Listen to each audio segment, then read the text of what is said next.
Every empire remembered by history bleeds on the page. Wars define borders. Battles produce heroes. Defeats leave ruins, graves, and monuments that refuse to be forgotten. From Rome to Napoleon, from the Mongols to the British Empire, conflict is the spine of historical memory. And yet there is one name that appears across old maps, encyclopedias, and architectural records without leaving behind a single accepted war: Tartaria. An empire described as vast, spanning continents, influencing trade routes, cities, and populations for centuries. And still, no official wars, no famous battles, no celebrated generals, no recorded victories, no defeats carved into stone. This absence is not subtle, it is deafening. Before we go any further, leave a comment right now with your first reaction to that idea. Does an empire without wars sound impossible to you? Or does it sound like something we were never meant to question? Subscribe to the channel, leave a like, and stay with this investigation to the end, because what follows does not fit comfortably inside conventional history. The question that begins this documentary is simple, but deeply uncomfortable. How does a supposedly gigantic empire pass through centuries without documented warfare, while the world around it is defined almost entirely by conflict? Europe was in near constant war. Asia recorded dynastic struggles and invasions in obsessive detail. The Americas were mapped through conquest and bloodshed, yet Tartaria moves silently through the historical record, present everywhere and fighting nowhere. There are no Tartarian military campaigns described in standard archives, no lists of armies, no banners raised over conquered cities. Museums do not display Tartarian weapons attributed to known conflicts. There are no victory parades frozen in paintings, no defeat narratives used as moral lessons. Instead, Tartaria exists as a geographical and cultural fact, and then abruptly it does not. Between 1800 and 1900, something extraordinary happens. Cities once attributed to Tartarian influence are destroyed, emptied, or rebuilt. Massive infrastructures vanish. Entire populations are displaced.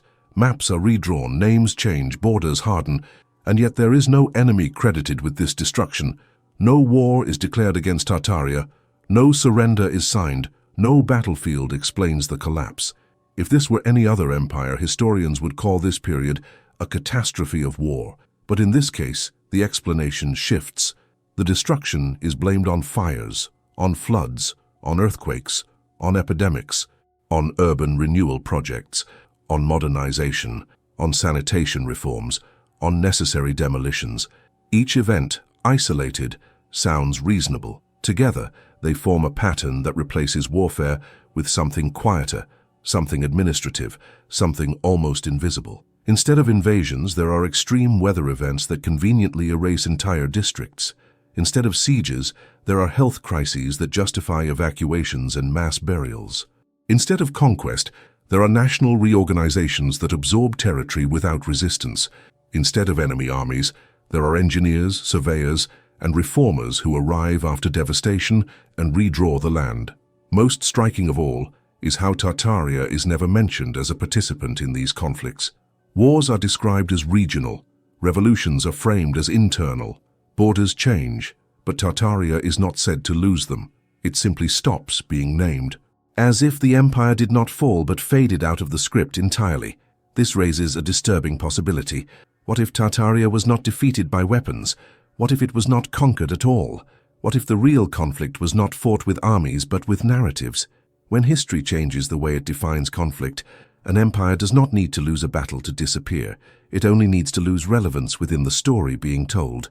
When wars are no longer described as wars, destruction becomes natural disaster. Occupation becomes reform. Erasure becomes progress. And an empire that does not fit the new definition of conflict is not defeated. It is omitted.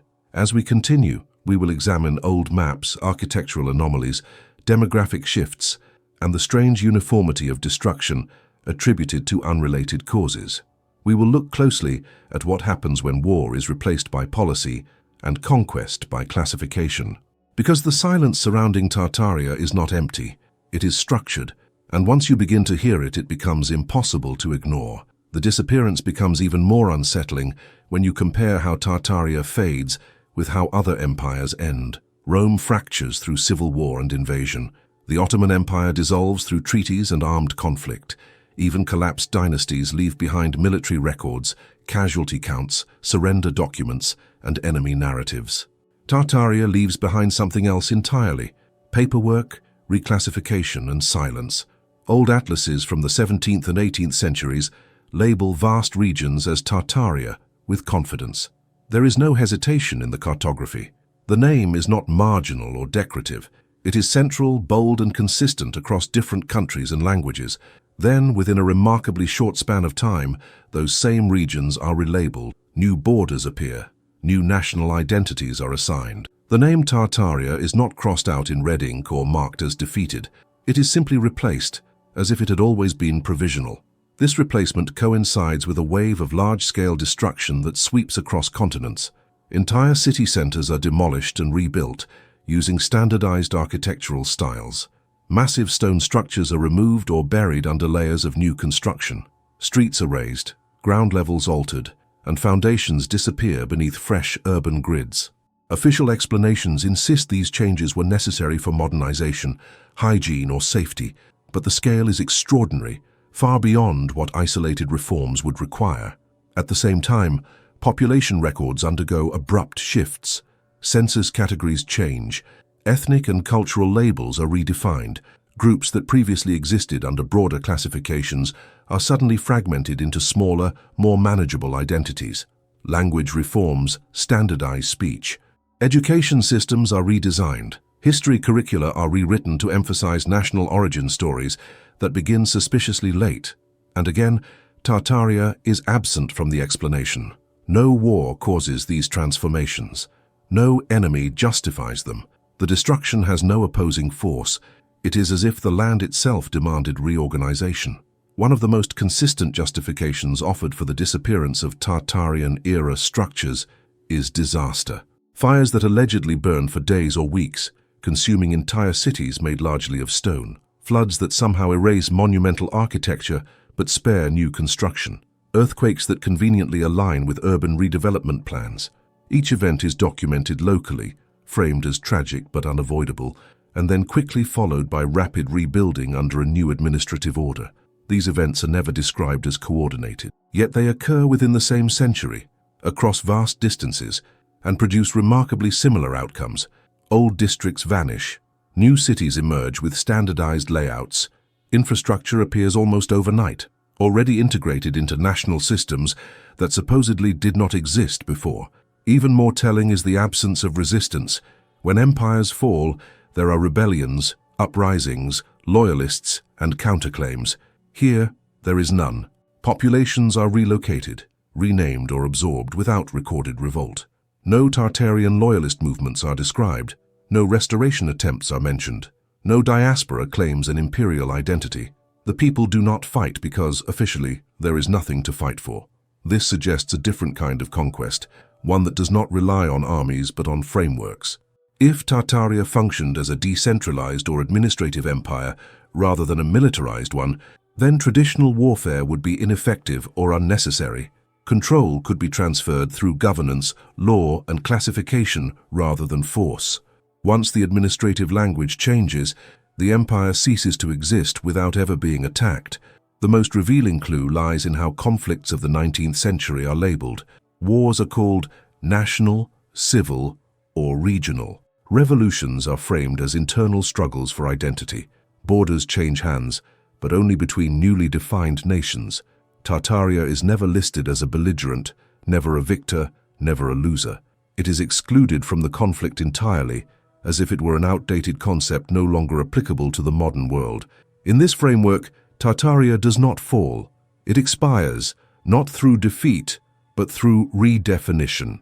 The rules of power change, and an empire built on older principles finds itself incompatible with the new order. When history begins to measure legitimacy through nation-states, centralized militaries, and formal declarations of war, anything that does not conform is erased from relevance, and this leads to the most troubling realization so far. If Tartaria vanished because it no longer fit the model by which history records power, how many other civilizations have been erased the same way? How many collapses have been hidden behind administrative language, disaster narratives, and educational reform? And how often have we mistaken omission for non-existence? The silence around Tartaria is not accidental, it is systematic. And to understand how such an erasure could occur without resistance, without battle, and without memory, we must look deeper into who controls historical classification itself and why certain empires are remembered only if they fall violently. To understand how an empire can disappear without war, it is necessary to examine who decides what qualifies as conflict in the first place. History does not merely record events, it filters them, it categorizes them.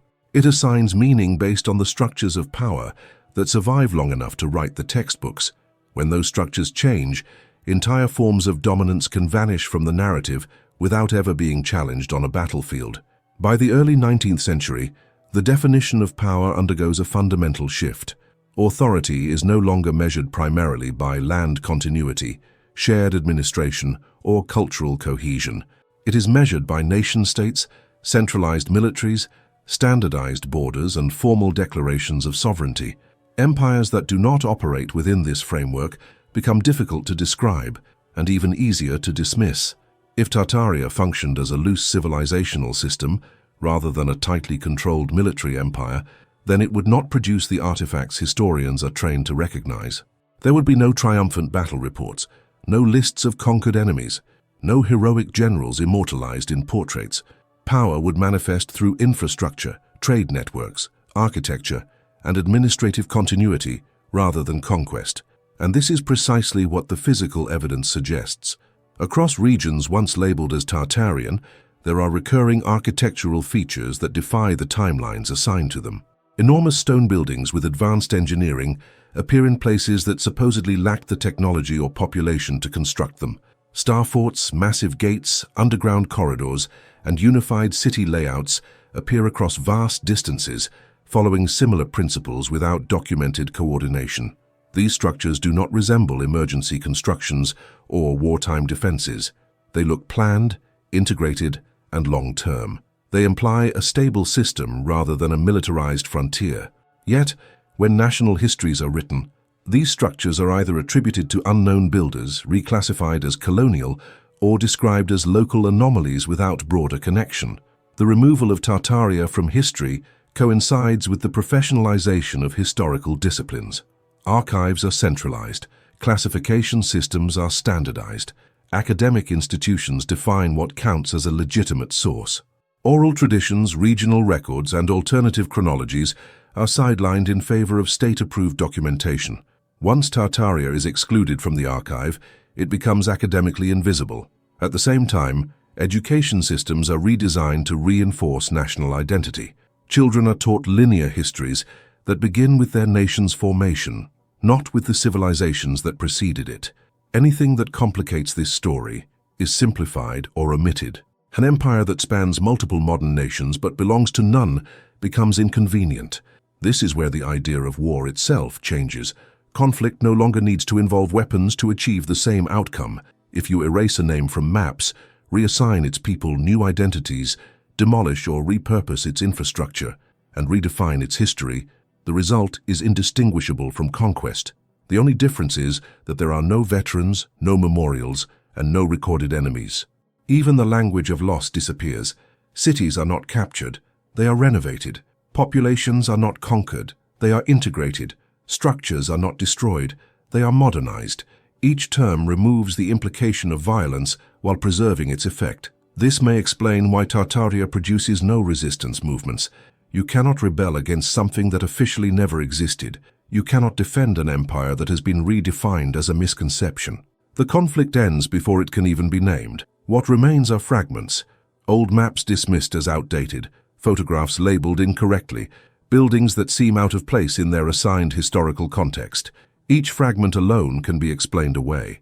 Together, they suggest a system that once operated on a scale far larger than officially acknowledged.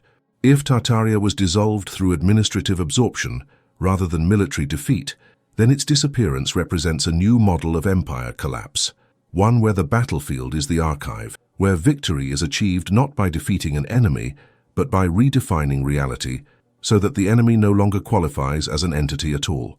This raises an unsettling question that cannot be ignored. If history can erase an empire without recording a single battle, how many other conflicts have been fought in silence? How many civilizations have been dismantled through language, policy, and classification rather than force, and how many of the wars we believe never happened simply changed their shape. As we move forward, we will examine the final stage of this process, not the disappearance of Tartaria itself, but the world that emerges after it. A world in which centralized states, standardized narratives, and institutional memory replace older civilizational systems. Because understanding what replaced Tartaria may be the key to understanding why it had to vanish at all. What replaces an erased empire is rarely neutral. When Tartaria disappears from maps and memory, it is not followed by emptiness, but by a new global order that depends on precision, ownership, and classification. Land is no longer described by civilizational continuity, but by borders. People are no longer part of broad administrative systems, but citizens of defined states. History itself becomes a tool of stabilization. In this new order, ambiguity is dangerous. An empire that cannot be cleanly placed inside national boundaries threatens the legitimacy of those boundaries. Tartaria, spanning regions that later become Russia, China, Central Asia, and parts of Europe, does not belong to any single successor. That alone makes it incompatible with the emerging world system. The 19th century marks the rise of centralized bureaucracy on an unprecedented scale. Property registries, cadastral maps, standardized measurements, and population tracking become essential to governance. For these systems to function, land must be owned, categorized, and taxed within a clearly defined authority. Any prior system that operated differently must be absorbed or eliminated. This is where the physical transformation of cities becomes critical. Older layouts that do not conform to standardized grids are reworked. Massive buildings with unclear origins are repurposed or demolished. Foundations are buried. Street levels are raised. New construction follows uniform principles, making cities legible to administration rather than reflective of historical continuity. Official records describe these changes as progress, sanitation, safety, modern engineering. But progress has a side effect. It erases the physical evidence of systems that came before. Once the architecture is gone or recontextualized, questioning the past becomes increasingly difficult. Without physical anchors, Tartaria becomes abstract, and abstraction is easy to dismiss. At the same time, historical authority shifts away from local memory. Knowledge that was once preserved through regional records, guild traditions, and communal identity is replaced by centralized archives. These archives decide what is preserved and what is discarded. If Tartaria does not fit the filing system, it is excluded. What is striking is how quickly this new historical consensus forms. Within a few generations, Tartaria is no longer debated. It is labeled a vague geographical term, a misunderstanding, or a cartographic error. The possibility that it functioned as a real civilizational system is no longer considered seriously. The silence hardens into certainty. This is not achieved through censorship in the dramatic sense. There are no mass book burnings attributed to Tartaria. There are no trials over forbidden history. Instead, there is normalization. Scholars stop asking certain questions because they lead nowhere within the approved framework. Students never encounter the name outside of footnotes. Curiosity fades. Meanwhile, wars continue. Nations fight, borders shift, and history is written with familiar markers of conflict. Battles are recorded, treaties are signed, heroes are named. The new system proves itself legitimate precisely because it produces the kind of history historians recognize. Tartaria, which does not produce these markers, appears increasingly unreal by comparison. This creates a feedback loop.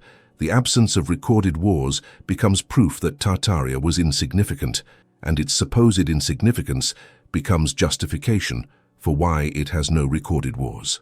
The logic reinforces itself until questioning it feels unreasonable. Yet the physical world does not fully cooperate with this narrative. Structures remain that do not align with national timelines. Infrastructure appears too advanced, too unified, too widespread to be accidental. Old maps continue to exist, even if they are dismissed. The contradictions persist, quietly undermining the official story. If Tartaria had been defeated in war, it would have left scars that demanded explanation. But because it was replaced by a system that redefined legitimacy itself, those scars were reclassified as anomalies. The empire did not fall in flames. It dissolved into administrative order. This may be the most effective form of conquest ever devised. Not one that destroys openly, but one that absorbs, redefines and forgets. When the transformation is complete, there is no enemy left to remember, and no victory to commemorate. What remains is a world that assumes this order has always existed, a world that cannot imagine power operating without armies or borders, and that inability may be the final evidence of how thoroughly Tartaria was removed from memory. To complete this investigation, we must confront the implications. Not just what happened to Tartaria, but what its disappearance reveals about how history itself functions and how easily entire civilizations can vanish without a single battle ever being fought. If Tartaria truly vanished without war, then its disappearance forces us to rethink not only the past, but the mechanism by which the past is preserved. History presents itself as a record of events, but in practice it is a record of what survives classification. What can be named, bordered, archived, and taught remains. What cannot be formatted is gradually erased. The absence of battles, generals, and military defeat does not mean nothing happened. It may mean the opposite. It may indicate a transition so complete that conflict no longer needed to be described as conflict. Tartaria was not conquered by an external enemy. It was replaced by a system that rendered its mode of existence obsolete. Once power is measured through nation-states, centralized law, and standardized narratives, an empire that operates through continuity, infrastructure, and administration becomes invisible. It does not lose territory, the territory is redefined. It does not lose people, the people are reassigned. It does not lose history, history is rewritten around it. This explains why Tartaria leaves behind contradictions instead of conclusions, maps that do not align with textbooks, architecture that seems out of time, population shifts without wars, destruction without enemies. Each inconsistency is small enough to ignore, but together they point to a systemic transformation rather than an isolated mystery. The idea that empires must fall through violence is comforting. It suggests that power is always visible, always contested, always dramatic. Tartaria challenges that belief. It suggests that the most effective form of conquest may be the one that removes the language needed to describe what was lost. When the conflict changes form, the empire does not lose battles, it loses relevance. And once relevance is gone, memory follows. This does not mean Tartaria was perfect, peaceful, or benevolent. It means only that its end did not conform to the patterns historians are trained to see. Its collapse was administrative, conceptual, and archival. It was not destroyed, it was reclassified. And this leads to the final, unavoidable implication. If Tartaria could disappear this way, then history is not as fixed as we assume. The past is not only shaped by what happened, but by what was allowed to be recorded, preserved, and repeated. Civilizations that do not fit the dominant model are not defeated, they are forgotten.